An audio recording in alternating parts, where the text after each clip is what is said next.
భయానక ప్రపంచానికి స్వాగతం. ఫాలో ఖూనీ మండే ఇంకా ఎంజాయ్ చేయండి హృదయాన్ని కదిలించే horror stories. Veronica the true story.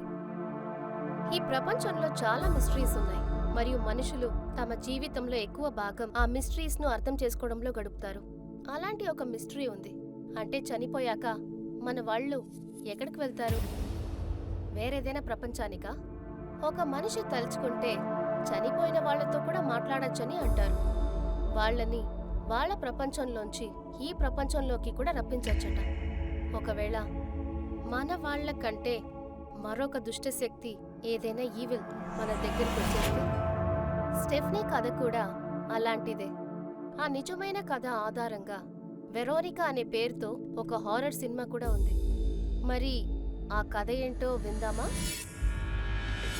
Stepney తన పేరెంట్స్తో స్పెయిన్ క్యాపిటల్ మాడ్రిడ్లో నివసిస్తోంది. తన పేరెంట్స్కి ఒకే ఒక కూతురు. అందుకే వాళ్ళు తనని చాలా ప్రేమగా చూసుకున్నారు. కానీ వాళ్ళిద్దరూ వర్కింగ్ పేరెంట్స్గా ఉన్నారు. అప్పుడప్పుడు వాళ్ళు ఇంటికి రావడమే చాలా ఆలస్యమైపోయేది. చాలా లేట్ అయితే స్టెఫ్నీని చూసుకోవడం కోసం సిస్టర్ పామెలాని వాళ్ళు పెట్టారు. సిస్టర్ పామెలాకి చిన్నప్పటి నుంచే స్టెఫ్నీ బాగా తెలుసు. అలాగే స్టెఫ్నీ కూడా సిస్టర్ పామెలా అంటే చాలా ఇష్టం. కాబట్టి స్టెఫ్నీ పేరెంట్స్ ఎలాంటి టెన్షన్ లేకుండా సిస్టర్ పామెలాతో పాటు వదిలేసి వెళ్ళిపోయేవాళ్ళు. స్టెఫ్నీ బెస్ట్ ఫ్రెండ్ పేరు ఏంజెలా. కొంతకాలం ముందు ఏంజెలా బెస్ట్ ఫ్రెండ్ మైకల్ ఒక రోడ్ యాక్సిడెంట్లో చనిపోయాడు. ఆ అబ్బాయి మరణం తర్వాత ఏంజెలా ఎప్పుడూ మౌనంగానే ఉండేది. స్టెఫ్నీ ఏంజెలా మనసు మళ్లించడం కోసం ఒకసారి తనని నైట్ స్టేకి ఇన్వైట్ చేసింది. ఆ రోజు స్టెఫ్నీ పేరెంట్స్కి ఆఫీస్లో చాలా పనుంది. కాబట్టి వాళ్ళు సిస్టర్ పామెలాని రాత్రి వాళ్ళిద్దరిని చూసుకోమని పంపించారు. ఇప్పుడు ఇంట్లో స్టెఫ్నీ ఇంకా ఏంజెలా మాట్లాడుకుంటున్నారు. ఇంకా సిస్టర్ పామెలా ఇంటి గార్డెన్లో ఇయర్ ఫోన్స్ వేసుకుని వాక్ చేస్తున్నారు. స్టెఫ్నీ ఏంజెలాతో మాట్లాడడానికి ప్రయత్నిస్తోంది. కానీ ఏంజెలా ఎక్కువగా ఏం మాట్లాడలేదు. కానీ సిస్టర్ పామెలా ఇంటి బయటికి అలా వెళ్ళగానే ఉన్నట్టుండి ఏంజెలా కళ్ళు మెరిసిపోయాయి. తను స్టెఫ్నీతో చెప్పింది, ఈ రాత్రి నాకు చాలా చాలా స్పెషల్. ఎందుకంటే ఆ రాత్రి వాళ్ళు వాడితో మాట్లాడబోతున్నారు. స్టెఫ్నీ కొంచెం కన్ఫ్యూజ్ అయింది. ఆ కన్ఫ్యూజన్తో స్టెఫ్నీ ఏంజెలా దగ్గర అడిగింది, నువ్వు ఎవరితో మాట్లాడాలనుకుంటున్నావు? అప్పుడు ఏంజెలా తన బ్యాగ్లోంచి ఒక వుడెన్ బోర్డు తీసింది. దాన్ని టేబుల్ మీద పెట్టేసి స్టెఫ్నీతో చెప్పింది, మైకల్. స్టెఫ్నీకి ఇప్పుడు కూడా ఏం అర్థం కాలేదు. ఎందుకంటే మైకల్ కొన్ని రోజులకు ముందే చనిపోయాడు. అలాంటప్పుడు తనతో ఎలా మాట్లాడగలం? అప్పుడు ఏంజెలా ఆ వుడెన్ బోర్డు మీద దుమ్ము దులిపింది. అప్పుడు ఆ దుమ్ము కింద నుంచి ఒక ఓజో బోర్డు బయటికి తీసింది. ఏంజెలా స్టెఫ్నీతో చెప్పింది, మనం ఇప్పుడు ఒక ఓజా బోర్డు సహాయంతో స్పిరిట్ వరల్డ్తో ఒక కనెక్షన్ చేయొచ్చని, చనిపోయిన వాళ్లతో మనం మాట్లాడచ్చు అని చెప్పింది. స్టెఫ్నీకి ఇదంతా వింతగా అనిపించింది. కానీ తను ఏంజెలాని ఎన్నో నెలలుగా ఇంత ఎక్సైటెడ్గా ఎప్పుడూ చూడలేదు. అలా ఆలోచించి తను ఏంజెలాకి హెల్ప్ చేద్దామని అనుకుంది. స్టెఫ్నీ ఆలోచించకుండా చేసిన చాలా పెద్ద తప్పు ఇది. రూమ్ లైట్స్ని డిమ్ చేసి వాళ్ళిద్దరూ ఆ ఓజా బోర్డు మీద చేతులు పెట్టుకుని కూర్చున్నారు. ఏంజెలా మెల్లగా మాట్లాడటం మొదలుపెట్టింది. అప్పుడు సడన్గా ఒక విచిత్రమైన నిశ్శబ్దం ఏర్పడింది. ఆ నిశ్శబ్దం ఎలా ఉందంటే శబ్దం కంటే ఎక్కువగా ఇబ్బంది కలిగించేలా ఉంది. అప్పుడు ఏంజెలా పైకి చూసి చెప్పింది, మైకల్, మైకల్, నువ్వు ఇక్కడే ఉన్నావా? నాతో మాట్లాడు మైకల్. ఏంజెలా ఎన్నిసార్లు మాట్లాడినా ఎలాంటి సమాధానం దొరకలేదు. స్టెఫ్నీ కనిపించింది. ఇవన్నీ చేసి ఎలాంటి ప్రయోజనం లేదు. అలా అనుకుంటూ తన చేతుల్ని ఓజో బోర్డు నుంచి తీసేసింది.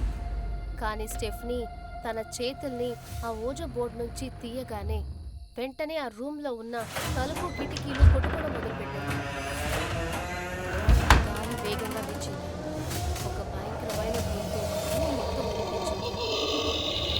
లోపల అలాంటి చప్పుడు వినగానే సిస్టర్ పామెలా పరిగెత్తుకుంటూ వచ్చింది.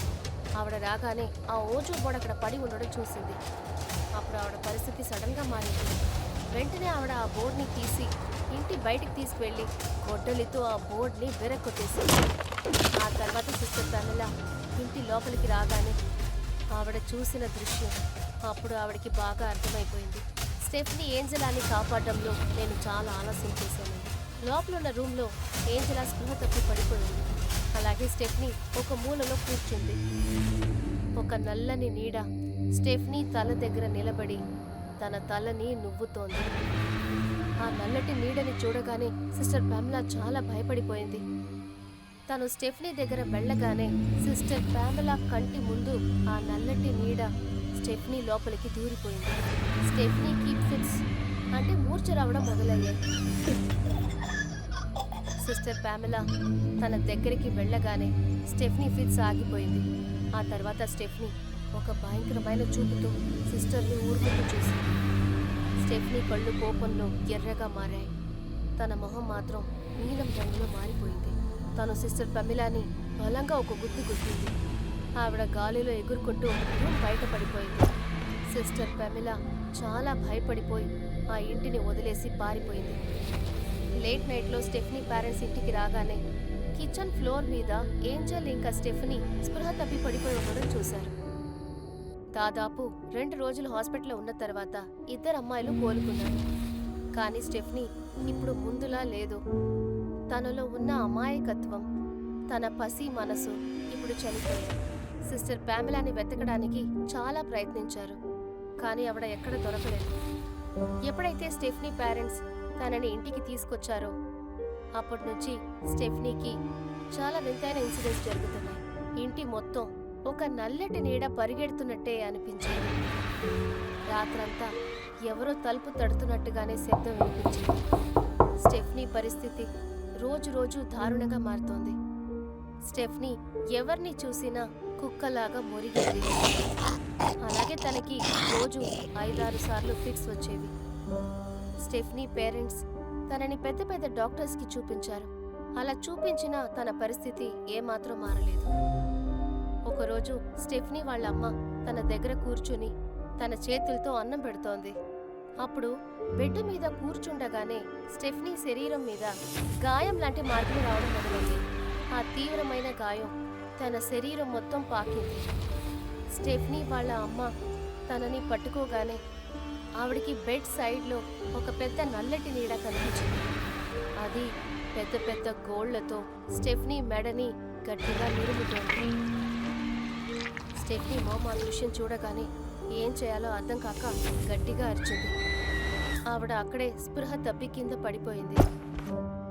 దాదాపు 6 నెలల వరకు ఇలాగే జరుగుతోంది. ఆఖరికి ఎప్పుడూ తేరుకొని ఫిట్స్ వచ్చి స్టెఫ్నీ చనిపోయింది. కానీ స్టెఫ్నీ చనిపోయిన తర్వాత కూడా ఆ నల్లటి నీడ స్టెఫ్నీ పేరెంట్స్ని ఇబ్బంది పెడుతూ ఉంది. కూతురు చనిపోయిన కొద్ది రోజుల తర్వాత తన పేరెంట్స్ కూడా పోయారు. కానీ ఇంతవరకు ఎవరు కూడా వాళ్ళు చనిపోయిన ఆచూకీ కనిపెట్టలేకపోయారు. మీరేమనుకుంటున్నారు? స్టెఫ్నీ కంటికి కనిపించిందంతా నిజమేనా, లేదా అదంతా తన కల్పన?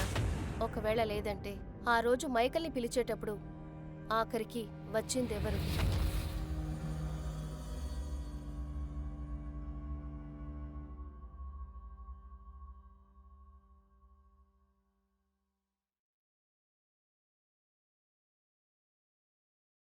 ఫ్రెండ్స్, మన హారర్ స్టోరీస్ ఇప్పుడు ఆడిబుల్ లో కూడా అవైలబుల్ గా ఉన్నాయి. ఇక్కడ మన స్టోరీస్ యూట్యూబ్ ఛానల్ కి రాకముందే మీరు వినొచ్చు. ఇప్పుడే ఆడిబుల్ యాప్ కి వెళ్ళి మా ఆడిబుల్ షోని చెక్అవుట్ చేయండి. లింక్ డిస్క్రిప్షన్ లో ఉంది. ఒకవేళ మీకు ఈ వీడియో నచ్చినట్లయితే మా channel KM Telugu horror tales subscribe చేయడం అస్సలు మర్చిపోకండి.